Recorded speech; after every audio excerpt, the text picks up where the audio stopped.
Continue. Okay, good morning all of you. So, have you recalled all those things which I have taught yesterday? Memorize किया? No भी बोल सकते हैं, no भी बोल सकते हैं. Yes sir. तो हम लोग जूम में कितने स्ट्रक्चर पर कर चुके हैं? 9. राम ने लिखा था, कौन बताएगा? राम है बेटा, बिल्कुल सही, वेरी करेक्ट. राम लिखता है? राम? मैं लिखता हूँ?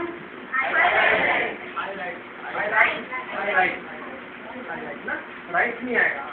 IUV में श्याम लिख रहा है. श्याम लिख रहा है, शायद लिख रहा है. might be, maybe, might be, must be, writing. ठीक है. राम ने लिख दिया है. राम ने लिख दिया है. Ram has written. ठीक है. राम लिख रहा है. Ram has been writing. Ram शायद लिख रहा होगा. Might have been writing, must have been writing और मे हैव बीन राइटिंग. ठीक है. इसको थोड़ा और मतलब प्रैक्टिस करिए. और मैं आपको कुछ समझाया तो कर रहे हो आप लोग. सुबह उठते हो, क्या क्या करते हो उसको हिंदी में पढ़ते हो, उसके बाद उसका इंग्लिश ट्रांसलेशन करिए. या फिर अभी जैसे कि आप आए यहाँ पे, मैं आया. राम ने लिखा. ठीक है. आई के राम रोड. एक ही टाइप में लग रहा है दोनों. फिर उसके बाद मैं यहाँ बैठ चुके हैं ना. आई सेट. या फिर बोल सकते हैं दूसरे फॉर्म में मैं यहाँ पे बैठा हुआ हूँ. I am sitting. बैठा हूँ, आई एम सिटिंग. ठीक है. और मैं शायद लिखूंगा. ठीक है. आई मे राइट. ये मे माइट मतलब नहीं हुआ है शायद. ठीक है. फिर आगे बढ़ते हैं स्ट्रक्चर में. तो जो है उसको पहले हिंदी में एक काम करिएगा. आप लोग शुरू से जो भी काम करोगे उसको पूरा हिंदी में लिख के आइएगा. ठीक है. सुबह उठने के बाद ये जैसे कल एक काम करिएगा. सुबह काम कल जितने भी आपने काम किया उसको पूरा हिंदी में लिखिएगा. अलग अलग सेंटेंस में होना चाहिए ना. मैंने ये किया, फिर सेकंड सेंटेंस में, फिर उसके बाद जो मैं इंग्लिश ट्रांसलेशन बताया था उसके हिसाब से आप सोचिए. ठीक है. उसके बाद उसको ट्रांसलेट करिए. सबसे बड़ी प्रॉब्लम इंग्लिश सीखने में आती है वोकैब की. वोकैब को समझते हैं आप लोग? शब्द कोश को वोकैब बोलते हैं. 40 रुपये आप लोग खर्चा कीजिए और मार्केट में जो बेसिक वोकैब जो यूज होता है उसको खरीद लीजिए. ठीक है. क्या बोलेंगे आप लोग दूसरी को जाके वोकैबुलरी के लिए कोई वो लीजिए जो बेसिक जो यूज होता है. जो बेसिक क्या यूज होता है? मंदिर को क्या बोलते हैं? टेम्पल. ठीक है. संतुष्टि को क्या बोलते हैं? सेटिस्फैक्शन. तो ये सब जो बेसिक चीजें हैं उसको मेमोराइज कर रही. फिल्म क्या बोलते हैं? स्ट्रेचिंग. पकड़ना को क्या बोलते हैं? होल्डिंग. कैच मतलब ऐसा वाला कैच होगा. और पकड़ना मतलब hold. I hold this duster. मैंने इस डस्टर को पकड़ा हुआ है. आई हैव दिस डाल होना यहाँ पे. Is it clear? कौन कौन नया है यहाँ पे? आज इनका पहला दिन है. आपका पहला दिन. और कोई? अच्छा, बाकी सब लोगों ने बी का स्ट्रक्चर कंप्लीट कर लिया. बी का स्ट्रक्चर कंप्लीट कर लिया बाकी सब लोगों ने. आपका हो गया सुबह भी. तो कितना हुआ बी? 16 हुआ ना. आगे मतलब हो जाएगा ना. तो बी और हैव और टू सबको क्लियर है? कोई है यहाँ पे जिसका बी हैव टू क्लियर नहीं है? बी का मतलब क्या होता है, हैव का मतलब क्या होता है, डू का मतलब क्या होता है? सबको क्लियर है बात?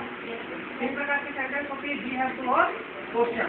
थोड़ा सा एक्चुअल स्पेसिफाई देखते हैं, देखना पड़ेगा लेकिन सिर्फ आधा घंटे का काम. ठीक है. और वो बहुत ही रेयर केस में यूज करते हैं.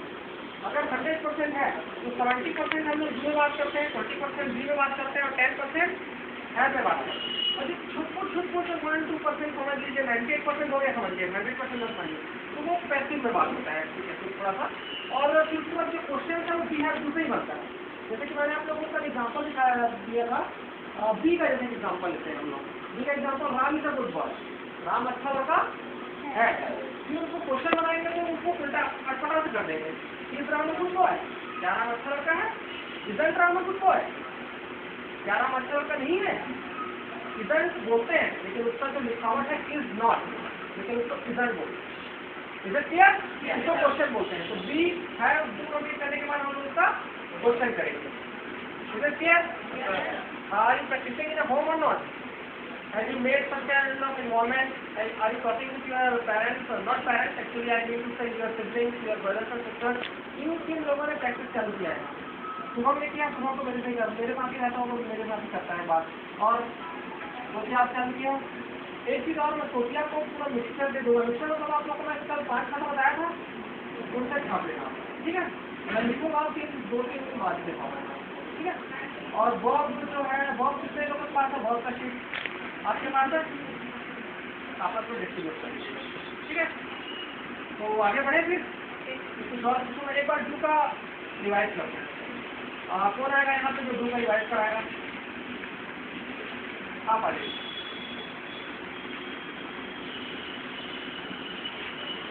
आप आ जाइए, डू का रिवाइज। डू का नहीं लिखाएगा आप? अच्छा, कुछ छूट गया? किसने कंप्लीट लिखा हुआ है डू का पूरा? पूरा लिखा हुआ है, आप लिखे हो गए, आप आ जाइए।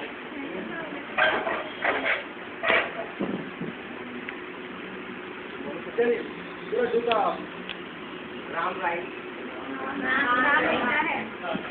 Ram road, Ram right.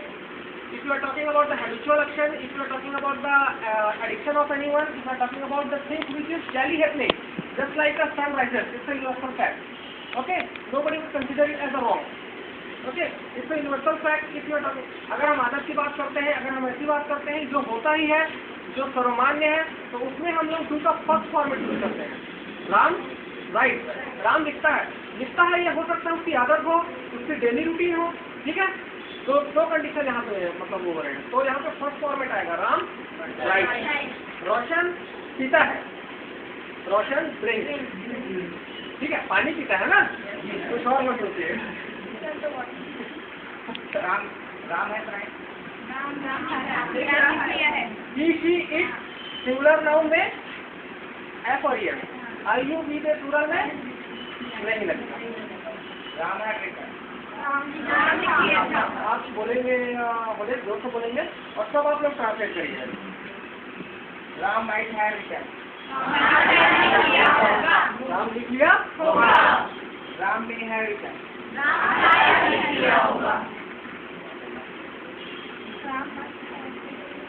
Ram must have written, लिख ही लिया होगा शायद, 90% श्योरिटी है. Ram is writing, Ram was writing, Ram may be writing, Ram might be writing, Ram must be writing, Ram might have been writing, Ram may be have writing, may have been writing, may have been writing.